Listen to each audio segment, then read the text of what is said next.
दर्शकहरू नमस्कार। एबिसी वाचमा यहाँहरूलाई हार्दिक स्वागत छ। म अनन्त अनुराग। आज संसदमा फेरि पनि एमसीसी टेबल हुन सकेन। सत्तारूढ दलभित्रै एमसीसी अगाडि बढाउने विषयमा अन्तिम समयमा कसरत जारी रहँदा सत्तारूढ घटककै आग्रहमा प्रधानमन्त्री शेरबहादुर देउवाले 6 गतेसम्मको लागि संसदमा एमसीसी टेबल नगर्ने भन्दै ब्याक हुनुपर्ने स्थिति सिर्जना भयो।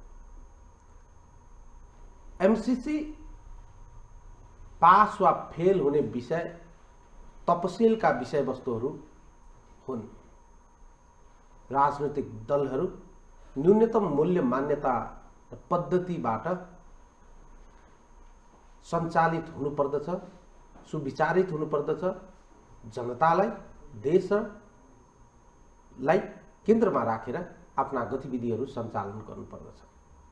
तर झट्ट हेर्दा हामीले एक एक गरिकन केलाउने हो भने मुलुकको आवश्यकता, जनताको आवश्यकता एक थरी छन्, तर राजनैतिक दल नेताहरूको आवश्यकता अर्कै थरी, प्राथमिकता झन् त्योभन्दा धेरै टाढा। अनि फेरि पनि कुरा देश र जनताकै हुँदा हुँदा त कस्तो स्थिति बन्यो भने सत्तारूढ घटककै नेताहरू आज एमसीसी को विरोधमा सडकमा ओर्ले। सत्तामा पनि सडकमा पनि, सरकारमा पनि बस्ने, सरकारले अगाडि सारेको प्रस्ताव वा एजेन्डालाई विरोध गर्दै सडकमा पनि ताण्डव देखाउने। कार्यकर्ता मात्रै पुगे त ठिकै थियो, पार्टीका शीर्षस्थ नेताहरू नै सडकमा पुग्न थाले। धेरै पछि बानेश्वरको संसद भवन वरिपरि यसो लाग्दै थियो, अब चाहिँ फेरि देशमा केही हुन थाल्यो है, केही नयाँ कायापलट हुँदैछ है। तर भ्रममा नपर्नुहोस्, त्यहाँ देश र जनताको रक्षार्थ भन्दा पनि देश र जनताको अहितमा केही हुँदैछ कि भन्ने सजिलै नाङ्गो आँखाले देख्न सकिने स्थिति थियो। सत्तारूढको एउटा अडान, सत्तारूढ घटक दलको अर्कै अडान, प्रतिपक्षी त झन् प्रतिपक्षी नै भए, संसद बाहिर रहेका दलहरूको अर्को थोक अडान। अनि फेरि पनि सुगा हटाई राष्ट्रिय सहमति गर्नुपर्दछ अरे। के का लागि भन्ने कुरा फेरि अर्कै छन्। हामी संवाद गर्नेछौँ। आखिर किन, के का लागि? हिजो एउटा पोजिसनमा हुँदा एकाथरी, आज अर्को पोजिसनमा हुँदा अर्को थरी बोल्दा नेताले बोलेका कुरा जनताले जे बोले पनि पत्याइदिनु पर्ने। हामीसँग दुईजना व्यक्तित्वहरू हुनुहुन्छ। हामी संवाद गर्नेछौँ एमसीसी को बारेमा। हामी संवाद गर्नेछौँ प्रधान न्यायाधीश ज्यूमाथि लगाइएको महाअभियोगको प्रस्तावको बारेमा। हामी संवाद गर्नेछौँ यो र त्यो बहानामा कतै स्थानीय तहको तोकिएको समयमा निर्वाचन सार्ने षड्यन्त्र त मुलुकभित्र हुँदै छैन। हामीसँग हुनुहुन्छ नेकपा एमालेका नेता, बागमती प्रदेशका सांसद, पूर्व मन्त्री रामेश्वर भुयाल।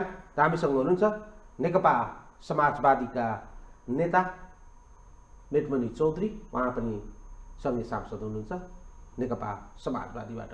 दुवैजनालाई कार्यक्रममा स्वागत गर्छु। नमस्कार, तपाईँ दुवैजनालाई कार्यक्रममा स्वागत गर्नु। नमस्कार। म मेटमणिजीबाट सुरु गर्न चाहन्छु। मेटमणिजी, संसदभित्र एउटा ताण्डव छँदै थियो, संसद बाहिर त आज तपाईँहरूले नै ताण्डव सुरु गराइदिनु हो। रमाइलो लाग्यो होला होइन तपाईँहरूलाई? यहाँलाई कस्तो लाग्छ? मैले त मेरो कार्यक्रमको सुरुवातमै भने यो मल्टी पार्टी डेमोक्रेसी भएको मुलुकका हामी जनताहरू र प्रत्येक जनतालाई कुनै पनि इस्युमा उसलाई के लाग्छ त्यो विषयमा लेख्न पाउने, बोल्न पाउने, अभिव्यक्ति दिन पाउने त्यो नैसर्गिक अथवा मौलिक हकभित्रका कुरा हो। कि त हामीले यो निरङ्कुश भित्र छौँ राजनीतिक दल ले डिसिजन गर्यो भने फाइनली त्यही हुन्छ, त्यो नै मानेर जानुपर्छ भन्ने कुरा गर्नु पर्यो। यदि डेमोक्रेसीको मूल्य मान्यता आचरणलाई अङ्गीकार गर्ने हो भने नेसनल इस्युसँग जोडिएका कुनै पनि मुद्दाहरू छ भने त्यो विषयमा चाहे सम्बन्धित राजनीतिक दलका मान्छे होस् या बाहिर या नागरिक समाज या कुनै पनि दलका मान्छे किन नहोस्, हरेकले आफ्नो अभिव्यक्ति दिन पाउने उसको मौलिक हक हो र उसले आफ्ना भनाइहरू कसैले लेखेर गर्ला, कसैले के गरेर हामीले अब टेलिभिजन मार्फत आफ्ना कुराहरू राख्छौँ। टेलिभिजनले नपत्याउने अथवा अरू ठाउँमा जान नसक्ने पोजिसनका यङ जेनेरेसनहरू अब सडकमा आफ्ना विरोध प्रस्तुत गरे। यसले त के पो नौलो अथवा बेठिक अथवा ताण्डवको कुरा यसलाई भन्न मिल्दैन। तपाईहरु लोकतन्त्र तपाई हामी सबै कुरा गर्न छुट छ। राजनीतिक दल आम कार्यकर्ता भन्दा आम सर्वसाधारण भन्दा अलिकति तपाईहरुलाई चाहिँ ठाउँमा हामीले पुर्याएको, तपाईहरुलाई त्यहाँ पुर्याउनुको पछाडिको केही कारण थियो, विशिष्ट भूमिका हुनुपर्ने, खासै त्यही भूमिका निर्वाह नगर्ने अन्य कुराहरू गर्न थाल्दा त्यसलाई त ताण्डवै भन्नु पर्ला नि हामीलाई। यस्तो छ, जब मुलुकका राजनीतिक दलका प्रमुख नेताहरू सँग मुलुक सञ्चालन गर्न सक्ने योग्यता क्षमता प्रदर्शन गर्न सक्दैनन्, त्यसपछिको रिजल्ट भोग्ने यस्तै हो। आफूले पनि भोग्छन् र त्यसको मारमा सिङ्गो मुलुक पनि पर्छ। त्यसको शिकार सिङ्गो मुलुक, सिङ्गो नेपाली जनता बन्छ। त्यसैले मैले धेरै ठाउँमा बोल्दैछु, हामी बहुमत ल्याउन सक्ने अथवा 2/3 ल्याउन सक्ने आफ्नो हैसियत क्षमता त बनायौँ, तर मुलुकलाई सेफली अथवा फ्रिक्वेन्टली लिड गर्न सक्ने हामीसँग क्षमता रहेन, जसको कारणले आज हामी यो पोजिसनमा पुगिरहेका छौँ। त्यही त न पार्टी मूलभूत प्रश्न के हो भने विषयमा तपाईले मैले दोहोर्याउन खोजे भने मुलुकको आवश्यकता एकाथरी, नेताहरूको आवश्यकता एकाथरी, सरकारको आवश्यकता एकाथरी, प्राथमिकताका विषयहरू चाहिँ सबैका आफ्नै रहेछन् नि त। त्यही त, मान्छे कमजोर भयो भने उसले इस्युहरूलाई सेफली व्यवस्थापन गर्न सक्ने रहेनछ। तपाईले 15 सालदेखि अहिलेसम्म 74 सालको रिजल्ट पछाडिको राजनीतिक दलका एक्टिभिटी हेर्नुहोस् या मुलुकलाई लिड गर्ने जुन पोजिसन हेर्नुहोस्, कहिले हामीले 2/3 ल्यायौँ, कहिले बहुमत ल्यायौँ, कहिले अल्पमतको अथवा लार्जेस्ट पार्टी भयौँ। आखिरमा 2/3 ल्याउने पार्टी पनि काङ्ग्रेस र कम्युनिस्ट पार्टी पनि दुईटै पार्टीले 2/3 त ल्याए। अब बहुमत ल्याएको पोजिसन पनि हो, तर पनि कुनै पनि राजनीतिक दलले मुलुकलाई फ्रिक्वेन्टली लिड किन गर्न सकेन भनेपछि यो एउटा मात्रै राजनीतिक दलको समस्या नभइकन समग्र मुलुक, जसले मुलुकको लिडरसिप गरिराख्नु भएको छ, जसले दलको नेतृत्व गरिराख्नु भएको छ, यो र त्यो नाममा प्रधानमन्त्री भइराख्नु भएको छ, त्यो व्यक्तित्वहरूको कमजोरी अथवा असक्षमता, म यो र त्यो भन्दैन। तपाईले म एकदमै सपाट प्रश्न गरे, म अगाडि बढ्नुभन्दा अगाडि यो सरकारको प्राथमिकता एमसीसी थियो? एमसीसी थिएन। कहाँबाट आयो? एमसीसी आइपर्यो। तपाईहरूले ल्याउनु भयो, सत्तारूढ घटक हुनुहुन्छ। कसरी तपाईहरू सत्तारूढ दलको एउटा चाहिँ प्रमुख अंश हुनुहुन्छ। तपाईहरूको यसमा भूमिका छ। तपाईहरू बाहिर एकाथरी गरिराख्नु भएको छ, भित्र अर्कै थरी गर्नु भएको छ। यही होइन आजको पोजिसन? होइन, एमसीसी यो सरकारको प्राथमिकता थियो, तपाईले स्वीकार गर्नुभयो। कहाँबाट आयो, कुन बाटोबाट आयो? यस्तो छ, म तपाईलाई बताउँछु। यो 2068 साल जुन बेला डाक्टर बाबुराम भट्टराई प्रधानमन्त्री थिए अथवा वर्षमान पुन अर्थमन्त्री थिए, त्यस पछाडि खिलराज रेग्मी, सुशील कोइराला, शेरबहादुर देउपा, केपी ओली, कमरेड प्रचण्ड भनेपछि सबैको प्रधानमन्त्री भएको बेला, सबै नेताहरू प्रधानमन्त्री भएको बेला कुनै न कुनै तरिकाले एमसीसीलाई ग्रो अथवा एमसीसीलाई यो ठाउँमा ल्याउनको लागि योगदान गरेको पोजिसन छ। यसमा कुनै पनि राजनीतिक दलका मुख्य नेताहरूले हामी एमसीसीबाट ब्याक हट्न सक्ने मोरली नैतिकता छैन। भने कुनै पनि नेताहरू नैतिकताको आधारमा एमसीसी बेठिक छ भन्न सक्ने पोजिसनमा हामी कोही छैनौँ। किनकि यो ठाउँमा ल्याउनको लागि सबै पार्टी सबै नेताको कुनै ठाउँमा एट्याचमेन्ट छ।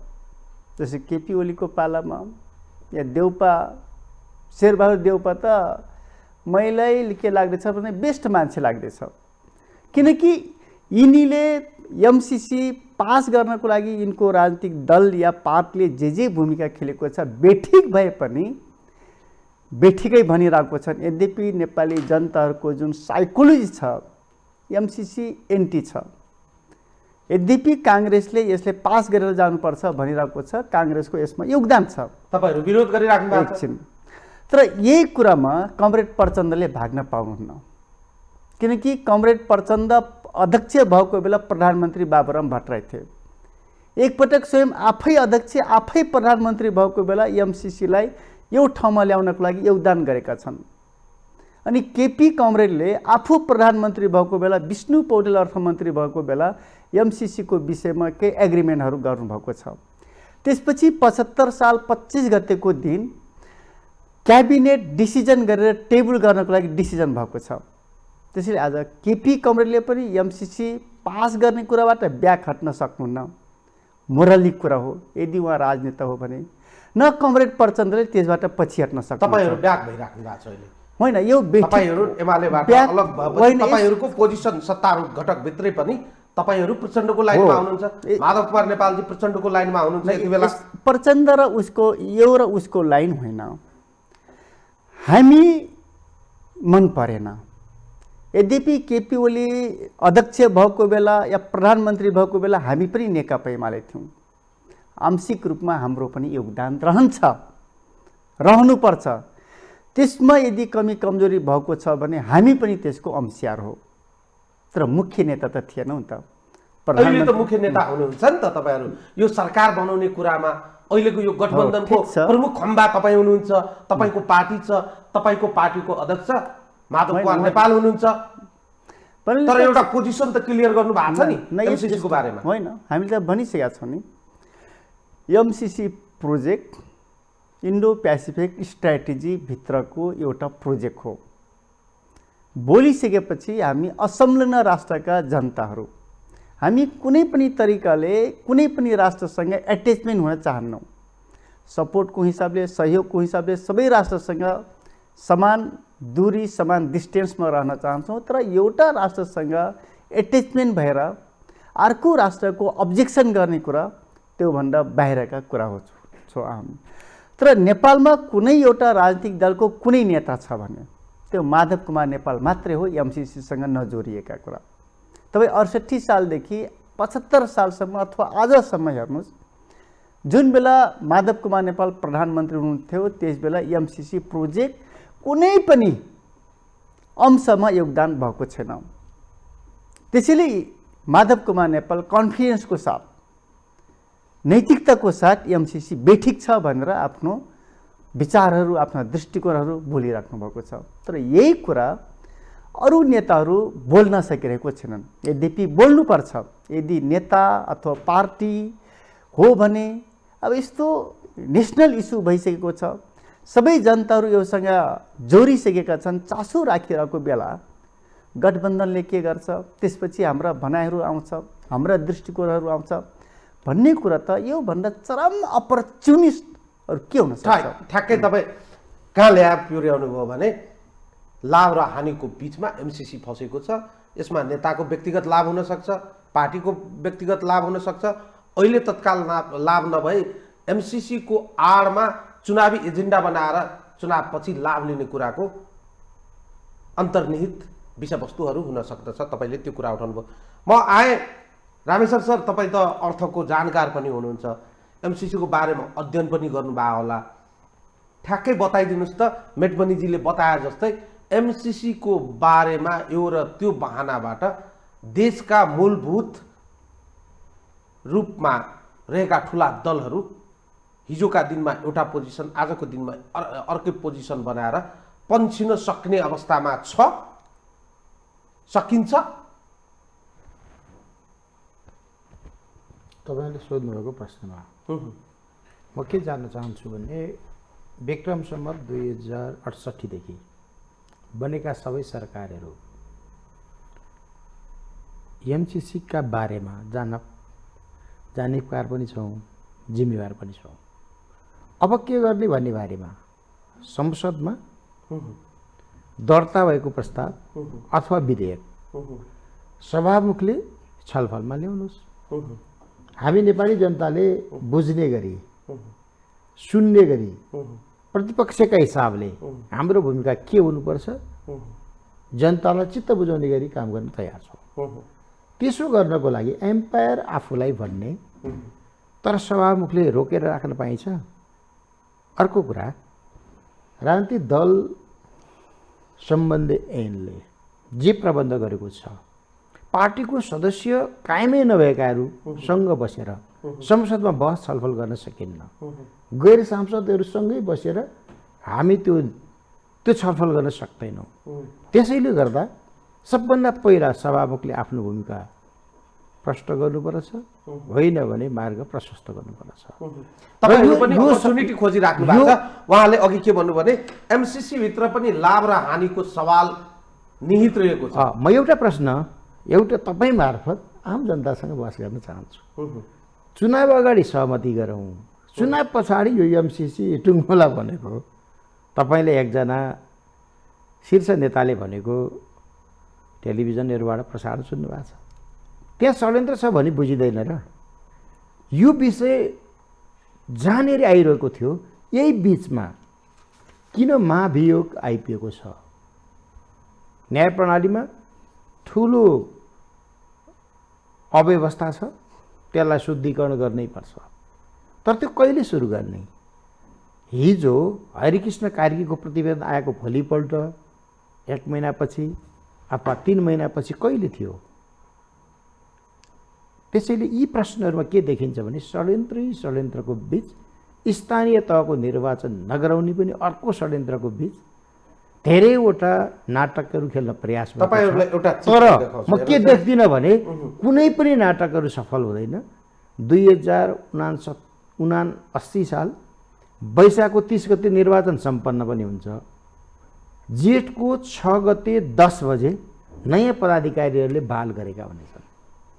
यो त विश्वास हो, तर त्यसको धरातल यथार्थ के हो भने निर्वाचन हुने कुराको भविष्य एमसिसी पास हुने वा नहुने कुरासँग जोडिएको देखिन्छ। यसको साइनो कसरी छ?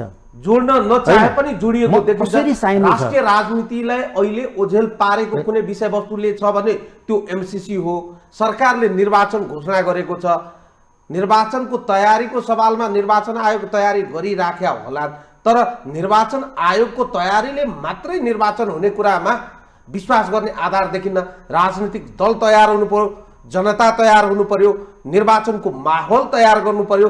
त्यसका प्रमुख खेलाडी तपाईहरु हुनुहुन्छ। तपाईहरुको प्राथमिकता फेरि त्यतातिर भन्दा पनि यतातिर छ। जनता तयार छन्, राजनीतिक दलहरू तयार छौँ। म तिनको प्रतिनिधि भएर आज बोलिरहेको छु।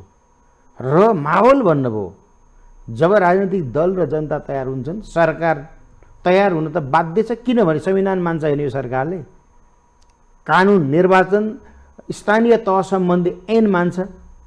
स्थानीय तहको निर्वाचन सम्बन्धी ऐन मान्छ भनेपछि यो सरकार अन्त कहाँबाट चल्छ? त्यसो भएको हुनाले म चाहिँ 2079 साल जेठको 6 गते, जेठको 5 गते राति 12 बजे र 1 पलामा स्थानीय तहको इन्जिन स्टप भएको हुन्छ। तपाईले भनेको कुरा म अहिले मानिदिउँला एकछिनको लागि। चुनाव तोकिएकै मितिमा हुन्छ। दलहरूको हिजो र आजको पोजिसन हेर्नुहोस् त। म एउटा चित्र देखाउँछु तपाईँलाई, हेर्नुहोस् है। यो यसमा चाहिँ मेरो कुनै अन्यथा चाहिँ छैन, मेरो व्यक्तिगत केही पनि छैन। एमाले हिजो सरकारमा हुँदा, एमसिसी अगाडि बढाएर हुँदा, एमसिसी ठिक आज प्रतिपक्षमा हुँदा ठ्याक्कै बेठिक जस्तो मन्त्री परिषदले हामीले निर्णय गरेका थियौँ, दर्ता गरे हो सचिवालयमा। त्यो दर्ता भएको विधेयक छलफलमा ल्याउन सभामुखलाई कसले रोक्यो? तपाईहरुकै पार्टीबाट जानु भएको थियो। हामीले रोकेका छैनौँ। उहाँले जहाँसम्म माधव नेपालको कुरा गर्नुभयो, माधव नेपालले धेरै वर्ष पार्टीको नेतृत्व गर्नुभयो। उहाँले नेतृत्व गर्दा को अध्यक्ष केपी शर्मा ओली र प्रचण्ड हुनुहुन्थ्यो होइन, 2 अध्यक्ष हुनुहुन्थ्यो। त्यो बेलामा भएको त्यो निर्णयमा माधव नेपालको संलग्नता छैन भन्नु मिल्छ? माओवादीले के भनिरहेका छन् भने तपाईँले भने जस्तै चुनाव अघि चाहिँ एमसीसी बेठिक देखिराख्नु भएको छ उहाँहरू, चुनाव भइसकेपछि एमसीसी सब ठिकठाक भन्ने शैलीमा आउनुहुन्छ। जनता समाजवादी पार्टीमा बाबुराम भट्टराई खुलेर एमसीसीको पक्षमा लागेको देखिन्छ। उपेन्द्र यादवजी हो पनि होइन पनि देखिराख्नु भएको छ। तपाईँहरूबाटै चाहिँ अलग भएर बनेको नेकपा एस को पनि एउटा कन्डिसन छ। त्यो जवाफ त मैले दिनु भएन नि। अब यो झट्टै हेर्दा सबैले आफ्नो पोजिसन क्लियर गरेका छन्। हिजो एक ठाउँमा हुँदा एउटा पोजिसन, आज अर्को ठाउँमा पुग्दा अर्को पोजिसन। नेताहरूको यो हिजोको पोजिसन र आजको पोजिसनमा कुन चाहिँ पोजिसनलाई हामीले विश्वास गरिदिने? नेकपा एमाले हिजो ठिक थियो एमसीसी संसदमा ल्याउँदा, वा आज नेकपा एमाले प्रतिपक्ष भएर संसदमा हुँदा, संसदमा विरोध गरिरहँदा एमसीसीको बारेमा आफ्नो स्पष्ट धारणा बाहिर नल्याएको अवस्थामा हिजोको पोजिसन ठिक थियो वा आजको पोजिसनलाई हामी ठिक भन्दियौँ? म एकदम प्रष्ट भन्न चाहन्छु, संसदमा गैर सांसदहरू सहभागी नभएपछि संसद चल्छ। जब संसद चल्छ, विषय जनताले सुन्ने गरी, देख्ने गरी, बुझ्ने गरी नेपाल कम्युनिस्ट पार्टी एमाले आफ्ना धारणा राख्छ। राजनेता केपी शर्माले नेतृत्व गरेको पार्टी हो नि त एमाले, जनतालाई थाहा छ। अब त संसदमा जाने अन्तिम तयारी भइसक्यो, कहिले गर्ने भन्ने सवाल तपाईँहरूमाथि आउँदैन भने?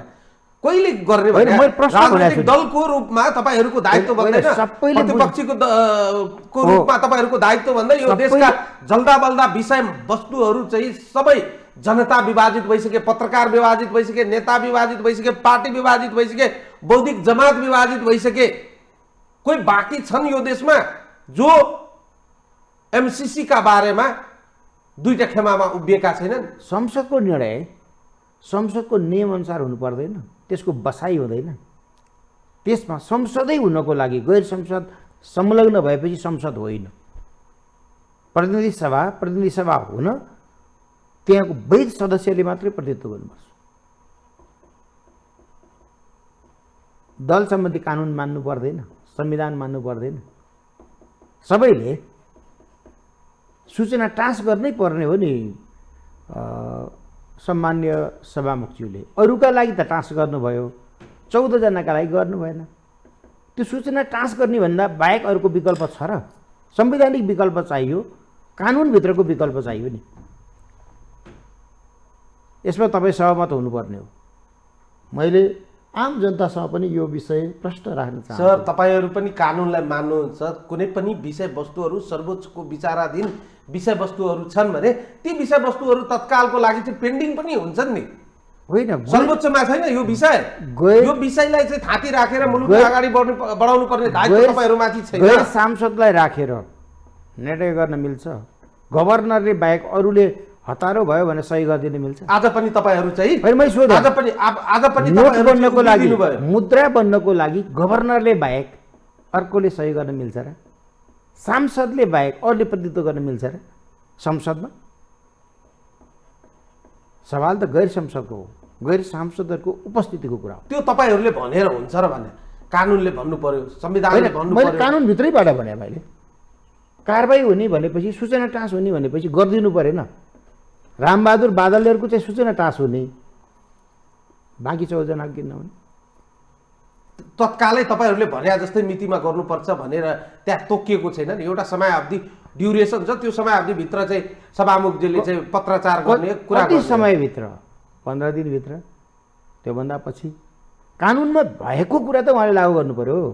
मैले कानुन बाहेकको कुरा गरेँ। त्यो कानुन बन्ने बेलामा संविधान सभाको सदस्यको हिसाबले म पनि भूमिकामा। तपाईँहरूको एकसूत्री एजेन्डा देखियो सर, संसदभित्र विरोध जारी राख्ने, त्यो विरोधभित्र के छन् भन्ने कुरा चाहिँ सदस्यहरूले, तपाईँहरू देखिराख्नु भएको छ। तपाईँहरू के चाहिराख्नु भएको छ भने सत्तारूढ दल हामीहरूको विरोधका बीच पनि एमसीसी पास गरून्, सबै थोक गरून्, हामी त भोलि चुनावमा यसको फाइदा त लिनुपर्छ भन्ने चाहिँ तपाईँहरूको चाहना हो। एमसीसीका बारेमा जब टेबल हुन्छ, जब दर्ता भएको प्रस्ताव छलफलमा आउँछ संसदमा, हामी हाम्रा विचार नैतिक रूपमा तपाईँहरू एमसीसीलाई विरोध गर्ने ठाउँमा हुनुहुन्न। नैतिक रूपमा नेकपा एमाले पार्टी एमसीसी को विपक्षमा जाने ठाउँमा हुनुहुन्न। म तपाईँलाई के भन्न चाहन्छु भने हाम्रो मन्त्री परिषदले 76 साल 75 साल 75 साल माघ 25 गते माघको 25 गते गरेको निर्णय, त्यस पछाडि 76 साल असार 30 गते गरेको निर्णय, त्यो निर्णय सम्झेर नै हाम्रो पार्टीले प्रतिपक्ष छौँ, रचनात्मक प्रतिपक्ष भएर हामीले संसदमा आफ्ना विचार राख्छौँ, जनतालाई कन्भिन्स गर्छौँ, त्यसपछि जनताको बिचमा जान्छौँ।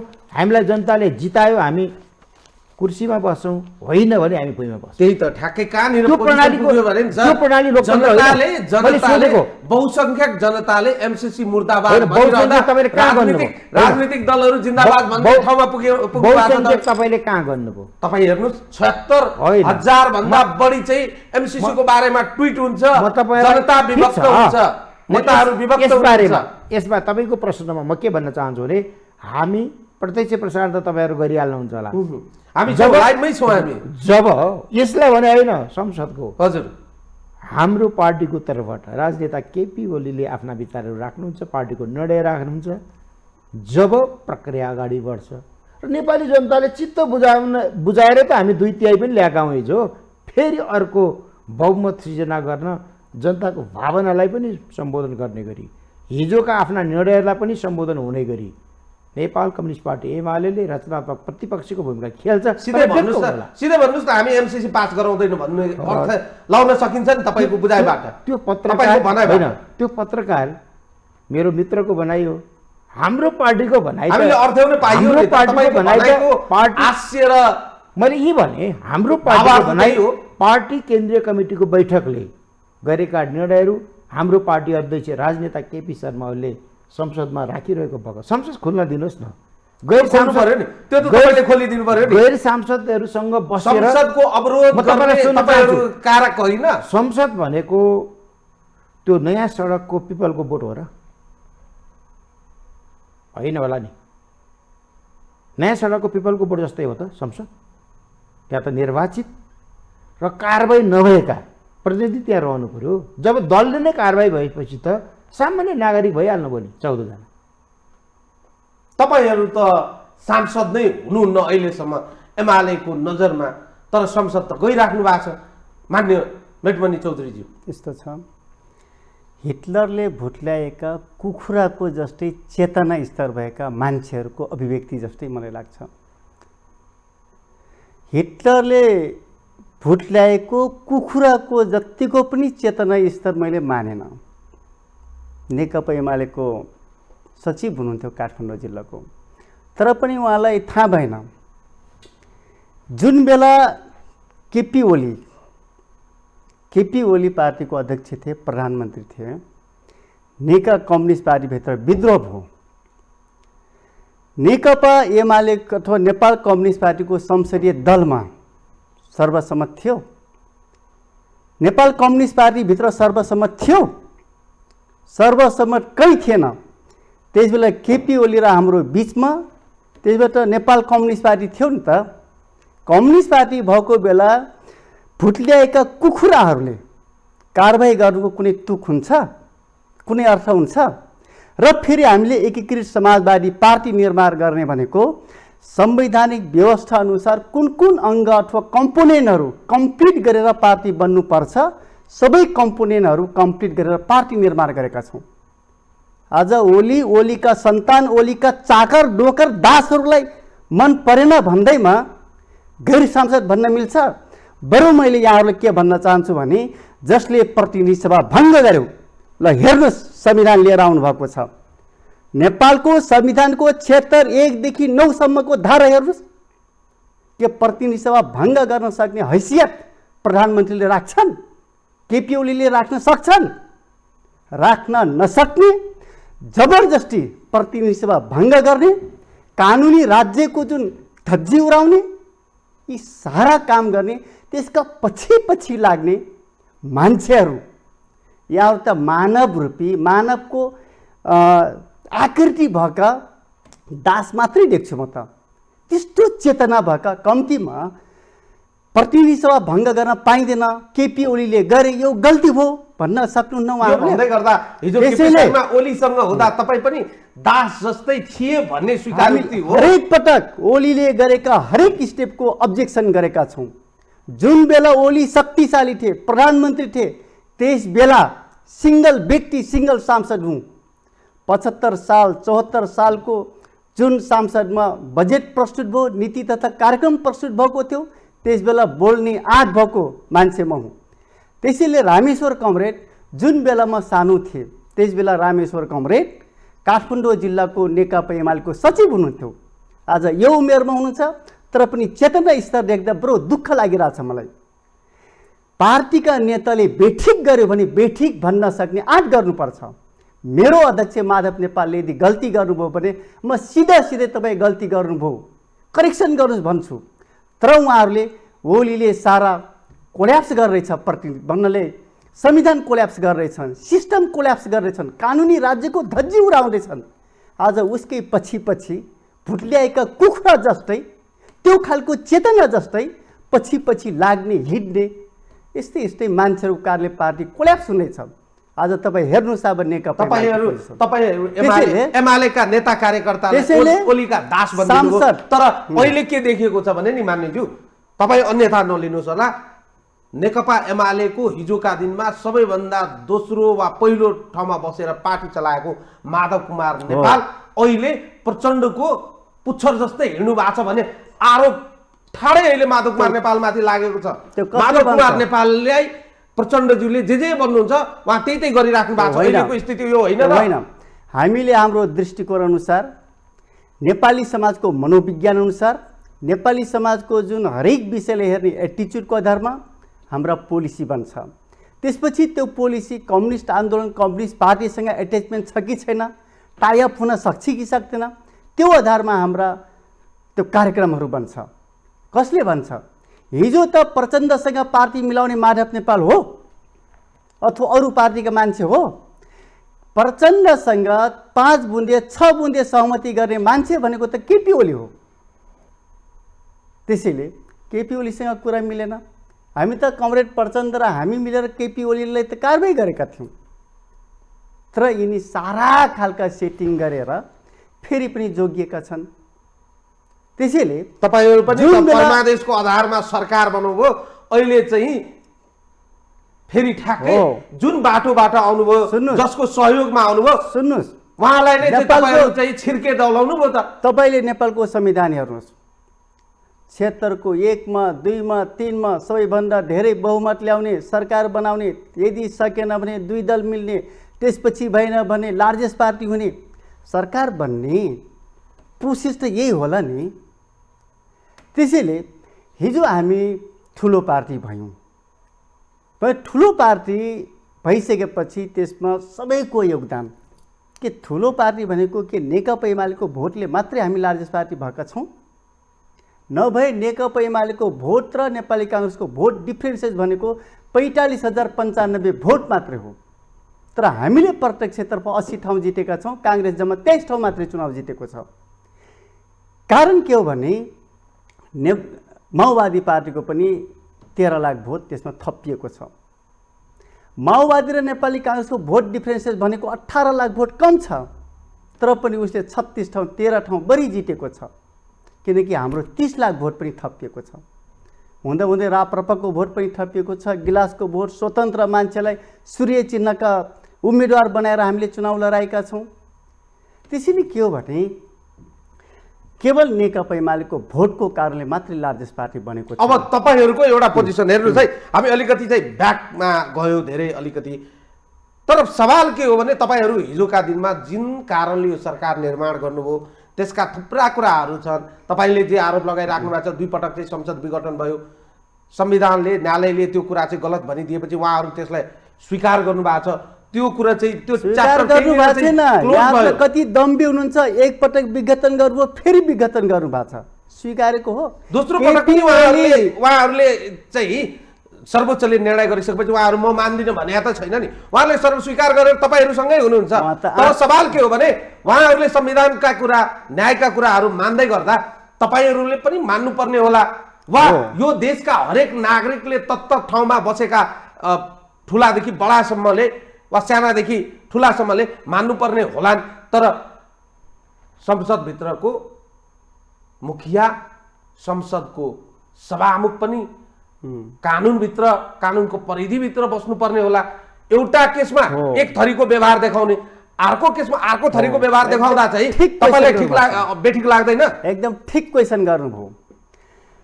हामी भित्र विवाद थियो, संसदीय दलमा एकरूप हाम्रो निर्णय, हामीले कारबाही गर्ने कुरामा संसदीय दलभित्र सर्वसम्मत भएन, नेपाल कम्युनिस्ट पार्टीभित्र सर्वसम्मत भएन।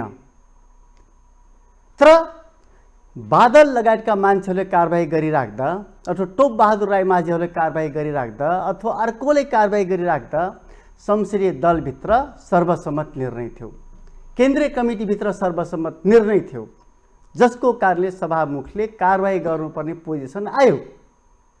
तर हामीले कारबाही गर्नको लागि सर्वसम्मत निर्णय त थिएन कि संसदीय दलमा सर्वसम्मत निर्णय थियो। त्यसबेला तत्कालीन नेपाल कम्युनिस्ट पार्टीभित्र निकै ठुलो विवाद उग्र रूप लिइसकेको थियो। नेकपा एमाले भित्र सर्वसम्मत भएन। त्यसपछि पार्टी निर्माण हुने कुराको प्रोसेस हामी अगाडि बढ्यौँ। पार्टी निर्माण गर्नको लागि कि त 40% कि त अर्को त्यो अध्यादेश आउनु पर्थ्यो। हामीले अध्यादेश ल्याएर 20% वरिपरि पुगेर पार्टी निर्माण गरेका छौँ। अनि सभामुखले कारबाही गर्न सक्ने हैसियत राख्नुहुन्छ? ठ्याक्कै अर्को आरोप पनि छ सर, तपाईँले म आइहालेँ रामेश्वर सर तपाईँसँग। तर सवाल के हो भने सभामुखलाई बिजनेस दिने भने सरकारले हो, संसद स्थगन गर्ने वा नगर्ने सल्लाह चाहिँ सरकारसँग गर्नुपर्ने। तर के देखिन्छ भने अहिले सत्तारूढ घटकभित्रको नेकपा समाजवादी र माओवादी केन्द्रका नेताहरूसँग गोप्य रूपमा छलफल गरेपछि संसद स्थगन हुँदा रहेछन्। सरकारलाई थाहै हुँदो रहेछ। यो आरोप त तपाईँहरूमाथि छ। तपाईँहरू त सभामुखजीलाई कन्ट्रोल गरिराख्नु भएको छ अप्रत्यक्ष रूपमा। यो आरोप त तपाईँहरूमाथि छ, पन्छिन पाउनुहुन्न। तपाईँले पत्र पत्रिका पढ्नुभयो, टेलिभिजनमा विश्लेषकहरूको भनाइ सुन्नुभयो भने घुमाएर तपाईँहरू चाहिँ उहाँलाई कन्ट्रोल गरिराख्नु भएको छ, तपाईँहरूको इसारामा उहाँ चलिराख्नु भएको छ भन्ने आरोप तपाईँहरूमाथि छैन? सभामुख प्राज्ञिक व्यक्ति हुनुहुन्छ।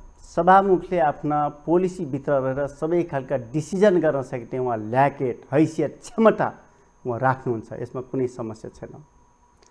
तर एउटा कुरा के हो भने सांसद मान्छौँ भन्ने, कानुन मान्छौँ भन्ने, सबै चिज गर्छौँ भन्ने, अनि प्रत्येक दिन सांसदमा नारा जुलुस गर्न कुरा यो मिल्छ त? सांसद चल्नको लागि, सरकारले बिजनेस दिनको लागि फ्रिक्वेन्टली सांसद चल्नुपर्छ। तर आज सभामुखले बोल्न पाएको हुँदैन। एमाले भनिने मान्छेहरू अब उहाँ गैर सांसद भनिसकेपछि एमाले भनिने ओलीका दासहरू नारा जुलुस सुरु गर्छन्। अनि कुरा कसरी हुन्छ? ल बताइदिनुहोस् त, उत्तर दिनुहोस्। धेरै प्रश्नहरू गर्नु। अब उहाँको म धेरै प्रश्न, किन यो परिस्थिति सिर्जना गराइयो, मुलुकको लोकतन्त्रलाई कमजोर बनाउनलाई भन्ने कुरा राख्न चाहन्छु। त्यसमा 3वटा विषय राख्न चाहन्छु। पहिलो, यो सरकार र यो संसद चाहिँ परमादेशको सरकार हो।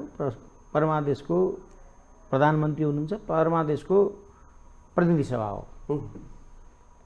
अध्यादेशको पार्टी पछि बन्यो, 20%मा झारेर त्यो अध्यादेश ल्याएर त्यो अध्यादेश आज कायम छ त?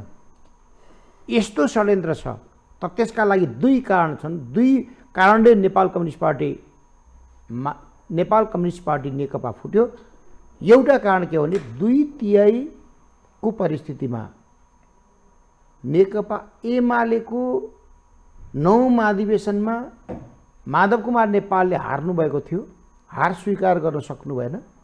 ललिता निवास काण्ड भनेर जे प्रख्यात काण्ड छ, त्यसमा कसको संलग्नता थियो मुलुकले बुझेको छ।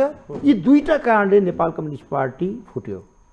त्यो फुटे पछाडि आजको अवस्था सिर्जना भएको छ। र अहिले सभामुख कोबाट चल्ने भने प्रतिनिधि सभा चलाउनको लागि उहाँले त हक्का हाकी भन्नुभएको छ।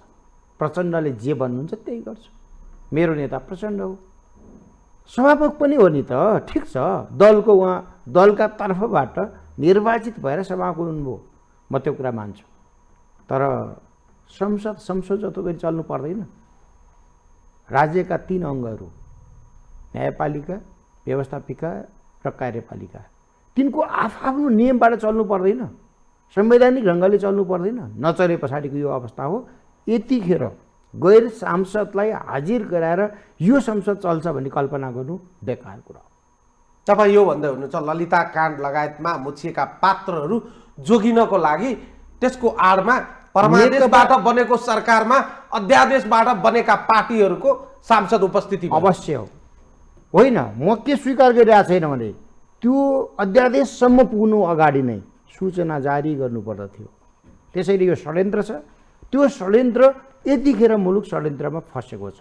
तर त्यसलाई उद्धार गर्ने चाहिँ नेपाल कम्युनिस्ट पार्टी एमाले पनि छ। त्यसको नेतृत्व केपी शर्मा ओली। तपाईहरु पनि जवाबदेही देख्नु भएको छैन। उहाँले भन्नुभयो तपाईहरु त उहाँको कुरामा म बाँकी गइन। गैर सांसदसँग बसेर एमाले संसदमा आफ्नो भूमिका प्रतिपक्षको रचनात्मक प्रतिपक्षको त देखाउनै पर्यो नि। त्यो रचनात्मक प्रतिपक्षको भूमिका हो। संसद त म नि संविधान सभाको सदस्य थिएँ। उहाँले धेरै कुराहरू भन्नुभयो। म त्यतातिर जान चाहन्न। सुन्नेहरू हेर्नेहरूलाई मजा पनि त लाग्नु पर्यो नि। त्यसमै कुरा म के राख्न चाहन्छु भने नैतिक ग्राउन्डबाट म राख्न चाहन्छु। हामी पार्टी प्रणालीमा जनवादी प्रणालीबाट नेपाल कम्युनिस्ट पार्टी एमाले चलाएका छौँ। त्यो निर्णय हुने प्रक्रिया योभन्दा लोकप्रिय प्रक्रिया चाहिँ नेपाल कम्युनिस्ट पार्टी एमाले जतिको प्रक्रियाहरूले अवलम्बन गरेर देखेका छन् जनताले। र हामी बाँकी कुरा चित्त बुझ्छ कि बुझ्दैन हामी जनताको बिचमा जान्छौँ। तपाईहरुमाथि एक साथ सरकारले हामी निर्वाचनमा दुईटा गोलाबारी गरेका छन्। हामी निर्वाचनमा जान चाहन्छौँ। दुईटा गोलाबारी गरेका छन्। एकातिर तपाईहरुको माथि सर्वोच्चको न्यायाधीश प्रधान न्यायाधीशज्यूलाई चाहिँ महाभियोगको प्रस्ताव ल्याएर तपाईहरुमाथि घुमरो पाराले एट्याक भएको देखिन्छ भने अर्कोतिर तपाईहरुले संसदमा ल्याउनुस् अनि कुरा गरिरहँदा अब संसदमा ल्याउने कुरा चाहिँ अगाडि बढिसकेपछि एकसाथ दुई गोलाबारीको तपाईहरुले सामना गर्नुपर्ने देखिन्छ। महाभियोग जे आएको छ, कुन बेला आएको छ, के का लागि आएको छ नेपाली जनताले हेरेका छन् र त्यसको जवाफ त हामी संसदमा दिन्छौँ। हाम्रो भूमिका हामी न्यायिक प्रणालीमा भएका न्याय प्रणालीमा भएका विकृतिहरू बढार्न चाहन्छौँ। तर कहिले कसरी कुन बेला स्थानीय तहको निर्वाचनलाई भाँडमा जाओस् भन्नको लागि ल्याउने र यो यतिखेर यदि पास गराउनको लागि यो ल्याएको हो र महाभियोग पास गराउनको लागि होइन, नाटकका ल्याइएको हो। प्रतिपक्षसँग यो वार्ता छलफलको विषय होइन होला त। सङ्ख्या त छैन, 165ले पास हुन्छ। अर्को विषय के छ भने उहाँहरू अहिलेको यो मौजुदा सरकारको गठबन्धन जोगाउने प्रयासमा हरेक हत्कण्डा त्यसको एउटा के गरिराख्नु भएको छ भने यो गठबन्धन तोड्नको लागि आफ्ना हरेक हत्कण्डाहरू अगाडि सारिरहेको होइन। हामी हाम्रा क्रियाकलापहरू प्रजातान्त्रिक चरणहरूमा हामी अगाडि बढिरहेका छौँ। हामी संवैधानिक रूपले कानुनी ढङ्गले जनतालाई प्रिय हुने गरी अगाडि बढिरहेका छौँ। यदि जनतालाई हामी जानु त जनतामा छ नि। हामी त ताजा जनादेशको पक्षमा थियौँ, ठिक हो, 2 पटक भङ्ग भएको पनि हो। संविधानभित्रकै त्यो आधार के हो, धारा कुन हो भनेर उहाँले सोधिरहनु भएको थियो। यो सरकार बन्या धारा पनि त यो यतिखेरको सरकार बन्या धारा कुन? परमादेश। नत्र भने यति घन्टापछि फलानु प्रधानमन्त्री भन्ने परमादेश हुन्छ भयो। हामीले मान्यौँ। हामी त ताजा जनादेशको पक्षमा थियौँ र छौँ पनि। स्थानीय तहको निर्वाचन सुनेपछि मैले बाँकी शब्द त त्यो प्रयोग गर्नु हुँदैन। पानी केले देखे जस्तो किन भएको? सत्ताधारी दल निर्वाचन देख्न चाहन्छ, निर्वाचनको पक्षमा छ। निर्वाचनको घोषणा भइसकेपछि पनि दलहरू यतिखेर पनि त्यो निर्वाचनको विपक्षमा छ। तिनका भूमिकाहरू स्थानीय तहको तपाईँको भन्नुहोस् त, म एकदमै सपाट प्रश्न गर्छु। यदि अहिलेको देउवा गठबन्धनको यो गठबन्धनको सरकार गठबन्धनभित्र विभाजन आयो, टुटफुट भयो भने तपाईँहरू चाहिँ देउवा सरकारसँग सहकार्य गरेर एमसीसी पास गराउन तयार हुनुहुन्छ? हामी रचनात्मक प्रतिपक्ष, नेपाली जनताले मन पराउने लोकप्रिय प्रतिपक्ष हुन्छ। तपाईँहरू बिचमा हल्लो अड्काउनु भएको छ। अगाडि पनि हिँड्न चाहनुहुन्न, पछाडि पनि जान चाहनुहुन्न। हामी प्रणालीमा छौँ। तपाईँ केपी शर्मा ओलीको मन्त्री परिषदले निर्णय गरेको दर्ता गरेको प्रस्तावलाई छलफलमा ल्याउन दिनुहोस् न। त्यो चाहिँ तपाईँको लोकप्रिय यो माध्यमबाट नि मागिदिनुहोस् त। हामी दर्ता नि गरे हो, हामीले मन्त्री परिषदले निर्णय पनि गरे हो, छलफल त ओपन हुनु पर्यो न। मेटमनी सर कति कन्फ्युज पार्ने के सरकारले, सत्ता गठबन्धनले कहिले एमसीसी को नाममा जनताले कन्फ्युज पार्ने, आजै ल्याउँदैछौ भोलि ल्याउँदैछौ, यही मितिभित्र आउँछ। हिजोदेखि आजसम्म हेर्नुहोस् त, राम राम राम कोही सारो नेताहरूले चाहिँ यो विषयलाई उछालेका छन्।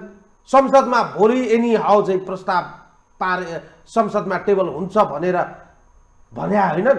आज पोजिसन के भयो?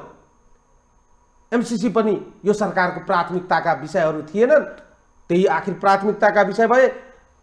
कहाँ चाहिँ न्यायालयभित्रका विवाद एउटा गतिमा अगाडि बढिराखेका थियो, हठात तपाईहरू सबैलाई सरप्राइज दिँदै महाभियोगको दर्ता रजिस्टर गराउनु भयो। यो सबै सरप्राइज के का लागि? यसको पछाडिको अन्तर्यहरू चाहिँ के छन्? के बेसमा के गर्न खोजेर एक ठाउँमा खुट्टा टेकेर अर्को ठाउँमा हान्न खोज्दै हुनुहुन्छ? यो कुरा चाहिँ जनतालाई बताउनु पर्दैन तपाईँहरूले? अब हो, हामी जनतालाई प्रष्टसँग बताउँछौँ, बताउनु पनि पर्छ, किनकि हामी जनताको लागि राजनीति गर्छौँ भनेर भनिराख्ने मान्छेहरू हो। जहाँसम्म त्यो कारणले हामीले, म फेरि पनि भन्दैछु, संसदमा एमसीसी टेबल हुँदैन, सकिएको नि। योभन्दा धेरै के बताउने? त्यसपछि एमसीसीको पक्षधर जो हुनुहुन्छ, खास गरेर नेकपा एमाले आफ्नो मुख खोल्नु पर्यो। हामी एमसीसीको पक्षधर हौँ भनेर भन्नु पर्यो। त्यो बारेमा ओपन डिस्कसन हुनु पर्यो। तपाईहरू एमसीसीको पक्षमा हुनुहुन्न भने सरकार छाड्न किन यस्तो अप्ठ्यारो? सडकमा आउन सक्ने, सडकमा कार्यकर्ता ओह्राल्न सक्ने, विरोध गराउन सक्ने, तर सरकारमा बसिरहने त्यस्तो हुँदैन। छलफल ओपनली हुनुपर्छ। हरेक ठाउँमा विरोध गर्न पाउने नैसर्गिक हक भइसकेपछि त हाम्रा कार्यकर्ता सडकमा त आउँछ नि त। हाम्रो दृष्टिकोण यो हो, सडकमा आएर भन्न नपाउने कुरा हुन्छ। सर, सरकारमा सरकारकै प्रस्तावलाई विरोध गर्दा त अलिकति अप्ठ्यारो लाग्नु पर्ने हो नि त। ठीक हो, सरकारले ल्याएको प्रस्तावमा तपाईहरुले चित्त बुझेन भने गठबन्धन छाडेर तपाईका मन्त्रीहरू फिर्ता बोलाएर विरोध गर्नुस् न। अन्य मान्छेले पनि तपाईहरुलाई साथ दिने स्थिति बन्ला नि। त्यसपछि हामी त त्यो पोजिसन आयो भने गरौँला नि त। त्यो पोजिसन आइसक्यो। बरु नेकपा एमालेका मान्छेहरू केपी ओलीले जुन योगदान गरेर एमसीसीलाई यो ठाउँमा पुर्याएका छन्, एमसीसीको पक्षधर त हामी हौँ भनेर ओपनली बोल्नु पर्यो नि त। त्यसको लागि सांसद खोल्नु पर्यो, सांसदमा डिस्कसन छलफल हुने वातावरण त्यो बनाउनु पर्यो। अनि छलफल हुन नदिने, डिस्कसन हुन नदिने, नारा जुलुस गरिराख्ने, संसदीय व्यवस्थाप्रति घृणा जगाउने काम गरिराख्ने, अनि फेरि सांसदमा छलफल भएन, टेबल भएन भनेर एमालेका मान्छेले बोल्न पाउँछ, भन्न पाउँछ? त्यसले कति पनि एमालेका मान्छेले त संविधानका कुरा, कानुनका कुरा, प्रणालीका कुरा गरेर कति नसुहाउने कुरा।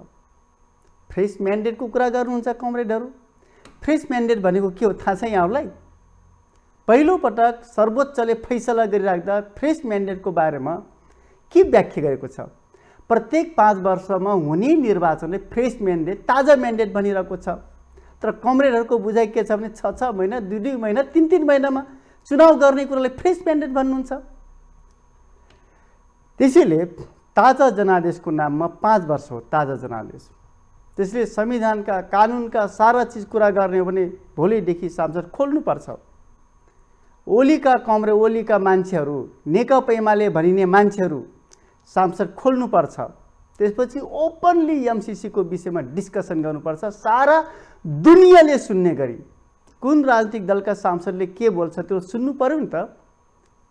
अनि गठबन्धन भट्काउँछ, के गर्छ? भट्काउनको लागि ढुकेर बस्ने बिरालो, मुसा ढुकेर बिरालो ढुके जस्तै, अथवा दुध ढुके जस्तै ढुकेर बस्ने, सांसद चल्न नदिने, अनि फेरि ठुला ठुला प्रणालीका कुरा गर्ने कुरा सुहाउँछ। तपाईहरु पनि गजबको प्रणालीको कुरा गर्नुभएको थियो। देशको संविधान जोगाउँछु, प्रणाली जोगाउँछु, विधि पद्धति प्रक्रियाको कुरा हो। तपाईहरुको जिब्रोबाट तल कहिले पनि झरेका थिएन। हेर्नुस् त, प्रदेशमा सरकारहरू बनाउनु भयो, के गरिराख्नु भएको छ, तपाईहरु पनि जनताको नजरमा कहाँ हुनुहुन्छ भन्ने कुरा देखिँदैन र मान्यज्यू। अनि तपाईहरु पनि विधि पद्धति प्रक्रियालाई त प्रणाली हामी कहाँ भट्क्यौं, लज्जित बनाउनु भयो भन्ने कुरा देखिँदैन। हामी कन्फिडेन्सको साथ भन्छौँ प्रणाली जोगाउने कुरामा हाम्रो योगदान छ। कानुनी राज्य संवैधानिक सर्वोच्चता निर्माण गर्ने कुरामा हाम्रो योगदान छ। यो विषयमा त हामी कन्फिडेन्सको साथ बताउन चाहन्छौँ। जनताले पत्याउने स्थिति चाहिँ बनाउनु भएको छैन सर। अनि तपाईले दाबी गरिरहँदा तपाईहरुले बनाउनु भएको बागमती प्रदेशको सरकार मन्त्रालय खोलेर मन्त्री बनाउँदैमा प्रणाली चाहिँ जोगाए भनेर अलिकति चाहिँ त्यसले तपाईहरुलाई यो कुराको चाहिँ तर्कलाई चाहिँ समर्थन गर्दैन। प्रदेश नम्बर 1 मा तपाईहरुले चाहिँ सरकार बनाउँदा मन्त्रालय फोडेर दर्जन भन्दा बढी मन्त्री बनाउने कुराले तपाईहरु प्रणालीको रक्षा गर्दै हुनुहुन्छ, संविधानको रक्षा गर्दै हुनुहुन्छ, विधि र पद्धति प्रक्रियालाई तपाईहरुले संरक्षण गर्दै हुनुहुन्छ भनेर अलिकति समर्थन गर्दैन त्यो तर्कले। ल तपाईले भन्नुस् मलाई संविधानमा किटानी गरेको संख्या भन्दा कुन प्रदेशमा हामी धेरै संख्यामा त्यो क्याबिनेट बनायौं या मन्त्रीमण्डल बनाएका छौं? ल एउटा मात्रै उदाहरण भनिदिनुस्। प्रदेश नम्बर 1 के भयो मान्यज्यू र बागमती प्रदेशमा कतिवटा मन्त्री बनाइदिनु भयो भन्नुस् त? कतिवटा संविधानले कतिवटा बनाउन भन्ने थियो? हामीले संविधान लेख्दा, संविधानको परिकल्पना गर्दा र प्रदेश सरकारको परिकल्पना गर्दा कतिवटा चाहिँ मन्त्री बनाउने हामीले परिकल्पना गरेका थियौ? मान्यज्यू तपाई नै हुनुहुन्थ्यो संविधान लेखन, बताइदिनुस् त। मैले भन्नै पर्ने कुरा के रह्यो भने नैतिकता भन्ने वस्तु नै नभएको अध्यादेशबाट अध्यादेश केही दिनका लागि सृजना गरेर बनेको भनिएको पार्टीसँग म धेरै बहस कति गर्ने। र म के भन्न चाहन्छु भने नैतिकता भन्ने विषय छ। सडकमा जुलुस निकाल्ने र सरकारमा बसिरहने ठिक छ, सरकारबाट राजीनामा गर्नुहोस्, सडक तपाईँहरूकै हो, प्रतिपक्षकै हो, प्रतिपक्षमा आउनुहोस्, सत्तामा नि बसिरहनु भएको छ। अनि के को लागि भोलिको सर्वदलीय बैठक 3 बजेसम्मका लागि कुर्या हो? आज नै छलफल हुन्छ भनेर हामी त सूचनाहरू सुनेका थियौँ, त्यसको लागि वातावरण बन्छ भन्ने कुरा सुनिरहेका थियौँ। त्यसैले यो त अवसरवादको चरम नमुना हेर्न पर्यो भने यतिखेर सत्तामा झुन्निरहेका र दुवैतिर आज दिउँसोदेखि जुलुस चलाइरहेका दलहरूले त आज बेलुकासम्मै टुङ्गो गर्नु पर्यो हाम्रो नैतिकता यति छ या छैन भनेर। म एउटा प्रश्न त्यति भन्न चाहन्छु। अर्को तपाईँले सोध्नुभयो यहाँनिर यो तपाईँले मलाई संविधान सभाको सदस्य भएको हिसाबले भन्नुहोस् भन्नुभयो। हामीले 10%, 20% त्यतिखेर हामीले के टुङ्गो गरेका थियौँ भने 20% को मन्त्री परिषद बनाउने भन्ने कुरा टुङ्गो, सरकार बनाउने भन्ने टुङ्गो गरेका थियौँ। 22 जनासम्म पाइन्छ है, 110 मा 22 पाइन्छ भनेर उहाँले दावा गर्नु, 22 पाइन्छ। म 7 जना मन्त्री हुँदा मान्य डोरमणि पौडेल मुख्यमन्त्री र म सहितको 7 जनाले राम्रै चलायौँ र हामीले चलाएको कामको बारेमा मैले थोरै कुरा राख्न चाहन्छु। 3 वर्षको बिचमा हामीले 654 किलोमिटर नयाँ सडक बनाएछौँ, कच्ची सडक बनाएछौँ, ग्राभेल 622 किलोमिटर गरेछौँ, 476 किलोमिटर कालोपत्र गरेछौँ, 95 किलोमिटर हामीले ढलान गरेछौँ, सडक पुल 57वटा उद्घाटन गरेछौँ, एउटा झोलङ्गे पुल बनाएछौँ, यो लगायतका धेरै कामहरू गरेछौँ। अब मसँग अहिले मैले विवरण ल्याएको छु। झ्यालैपछि मन्त्रालयका बोर्डहरू छन्। भौतिक पूर्वाधार विकास मन्त्रालयको जुन भवन थियो त्यहाँ झ्यालैपछि देख्छु र 18 जना मन्त्री हुनुहुन्छ। यो अवस्था हो। संविधान बनाउँदाखेरि दोष थियो भने मेरो पनि होला। हामीले 20% दिएकै हो। 7 जनाबाट राजनेता केपी शर्मा ओली प्रधानमन्त्री चलाउन्जेल करिब 7 ठाउँमा, एकमा केही सङ्ख्या बढाएको थियो, राम्रै गरी चलाएको थियो। यो अङ्क हो कि होइन म बताउन चाहन्छु। त्यसपछि के को लागि पार्टी विभाजन भए मैले होइन भने प्रणालीको लागि हो र? प्रणालीको लागि होइन, प्रणालीको ठिक उल्टो कुराको लागि चाहिँ नयाँ पार्टीहरू सिर्जना हुनका लागि अध्यादेश आयो, त्यो कार्य सम्पन्न भयो, सेटिङ सम्पन्न भयो, त्यसपछि अध्यादेश फिर्ता भएको के? यसबाटै नेपाली जनतालाई प्रश्न छैन र? त्यसको कारणले म धेरै कुराहरू गरिरहनु पर्दैन। बिरालाले मुसा खान्छ कि खाँदैन? मुसा खाने गरी नै अवसरवाद हाबी भएको छ नेपालको राजनीतिमा। तर त्यो ताजा जनादेशबाट, स्थानीय तहको निर्वाचनबाट, त्योभन्दा पछाडि हुने निर्वाचनबाट जे टुङ्गो हुन्छ हामी त स्वीकार गर्न तयार छौँ। किन निर्वाचनदेखि डराएको? यसका लागि किन यी षड्यन्त्रहरू भइरहेका छन्? गम्भीर षड्यन्त्र नेपालको राजनीतिमा भएको छ। नैतिकताको खडेरी लागेका दलहरू छन्। होइन भने त म पनि नेता नै मान्छु। माधव कुमार नेपाल 14 वर्ष आफूले पहिलो मानिस भएर यो त्यही पार्टी चलाउने, जनताको बहुदलीय जनवाद नै मूल नीति मान्ने, आज त्यो नीति कहाँ गयो? त्यसो भएको हुनाले यो अवसरवादको चरम नमुना हो। र मैले केही कारणहरू बताएको छु। ती कारणको जवाफ नेपालको राजनीतिमा माधव कुमार नेपालले दिन सक्नुहुन्न। र हामी व्यक्ति केन्द्रितमा कुरा गर्न चाहन्न। जनताको बहुदलीय जनवादी प्रणालीबाटै मुलुकको रूपान्तरण सम्भव छ। हामी सक्छौँ भन्ने विश्वास छ। त्यसका लागि हामी प्रत्यक्ष निर्वाचनमा जान्छौँ, ताजा जनादेशमा जान्छौँ। हामी बहुमत पुर्याएरै सरकार चलाउने स्थिति सिर्जना गर्छौँ। चुनाव कुरिरहेका छौँ। चुनावदेखि नभागौँ न मित्रहरू। धन्यवाद।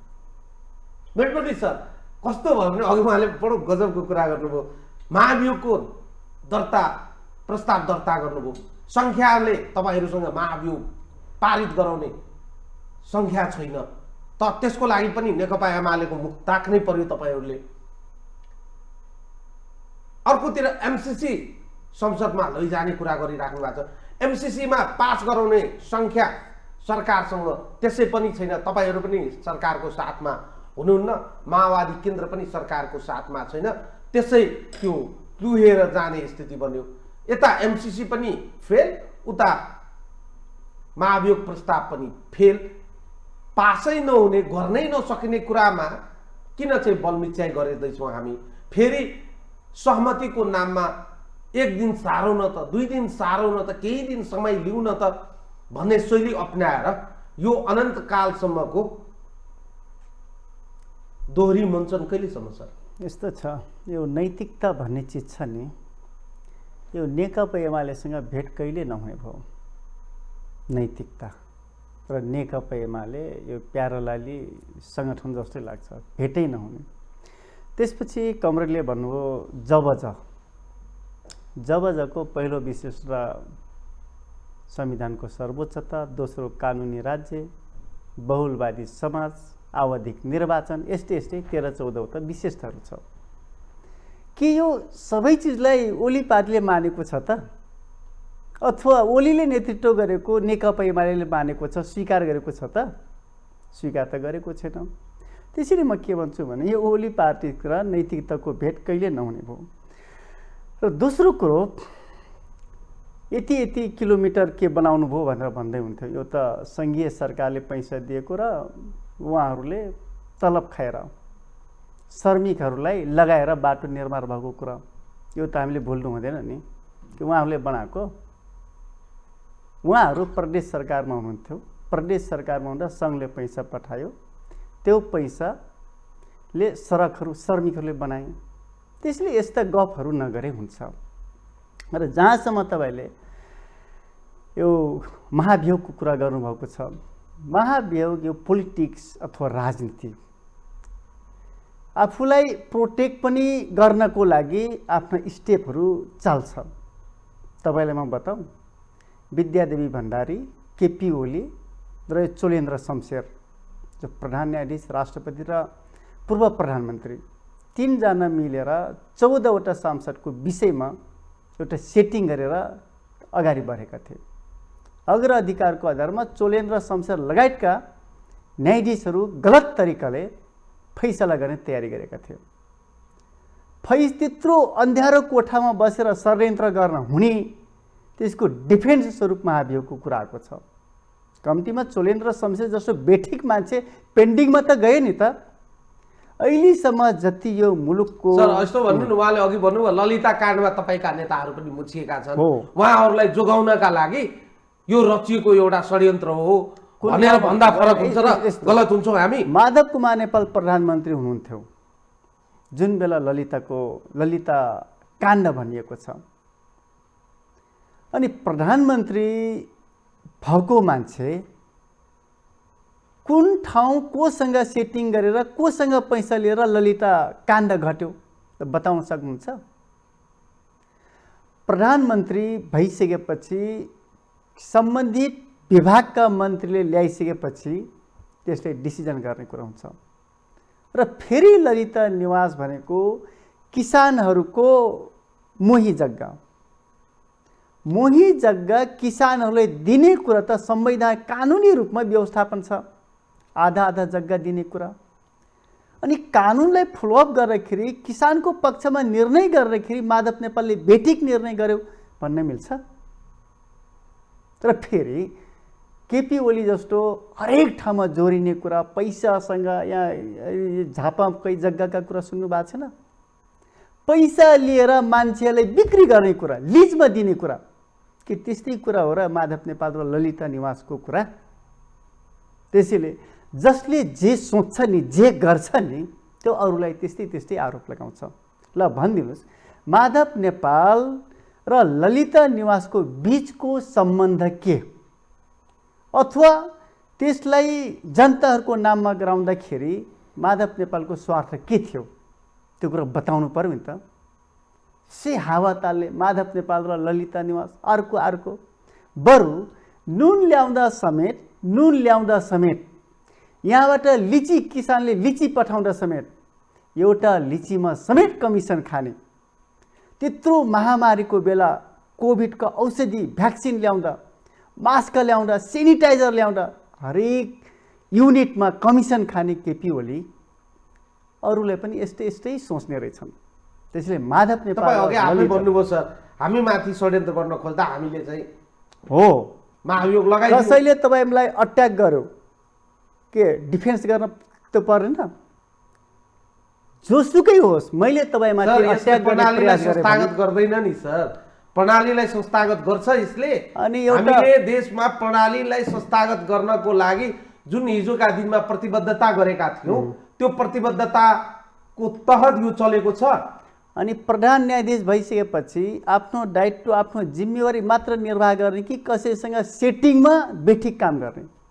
के प्रधानमन्त्रीलाई त यो संविधान, नेपालको संविधानलाई व्याख्या गर्ने हक छ, संवैधानिक व्यवस्था अनुसार न्यायिक निर्णय दिने अधिकार हो। त्यही त दायित्व त्यो हो। संविधानको तहत दुई पटक संविधान अनुसार संसद विघटन भएन, उहाँहरूले निर्णय गर्दा तपाईँहरू ताली बजाएर जयगार गर्नुभयो सडकमा। आज चाहिँ उहाँले अर्को चाहिँ निर्णय गर्न खोज्दा तपाईँहरूको विपक्षमा त्यो निर्णय जाँदा तपाईँहरू उहाँलाई षड्यन्त्रकारी देख्न थाल्नुभयो, उहाँलाई विरोधी देख्न थाल्नुभयो। त्यही भएर चाहिँ तपाईँहरूले संविधानमा भएको प्रावधान अनुसार केही सांसदहरू मिलेर सत्ता पक्षका महाभियोगको दर्ता प्रस्ताव गरिदिनु भयो। उहाँ निलम्बनमा पर्नु भएको छ। तर तपाईँहरूमाथि नैतिक रूपमा प्रश्न के छ भने यो पारित भएन भने तपाईँ सांसदहरू जसले चाहिँ उहाँमाथि यो महाभियोग दर्ता गराउँदा सिग्नेचर गर्नुभएको छ, तपाईँहरूको नैतिकता संसदमा उभिएर फेरि उहाँको सामु तपाईँहरूले चाहिँ के प्रश्नको के उत्तर दिनुहुन्छ सर? पारित त कसरी हुन्छ? पारित त हुँदै हुन्न नि, त डिफेन्स मात्रै गरेको हो। पारित गर्नु पर्ने बेला त्यो पोजिसनमा पुग्यो भने गरौँला नि त। सर सांसदको सङ्ख्या तपाईँहरू कहाँबाट गर्नुहुन्छ? सङ्ख्या त तपाईँले यस्ता इक्वेसनहरू चेन्ज आइरहेको छ, चेन्ज भइरहेको छ यस्ता समीकरणहरू। के यही समीकरण कङ्क्रिटली अगाडि बढ्छ त? फेरबदल भइराख्ने। हिजो केपी ओलीसँग 2/3 थियो, 2/3 अराउन्ड थियो, तर आज केपी ओली म बिचमा हाल्नुभन्दा तपाईँ दुईजनासँग सोच्छु। भोलि तपाईँहरूको बैठक छ, तपाईँहरूको गठबन्धनको बैठक छ, भोलि तपाईँहरू एमसिसीको टुङ्गो लगाउनुहुन्छ, या त अगाडि बढ्छ या त यो विथड्र हुन्छ। दुईटा प्रश्न तपाईँहरू सामु हुन्छ।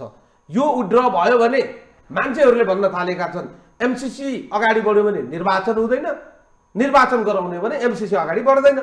यो दुईटाको बिचमा मुलुक अड्काइदिनु भएको छ तपाईँहरू। यो दुईटा मध्ये कुन चाहिँ अगाडि बढ्छ सर? एमसिसी र निर्वाचनलाई टाई अप गरेर हेर्न मिल्दैन। त्यसैले एमसिसी टेबल हुँदैन, म यति मात्रै भन्छु।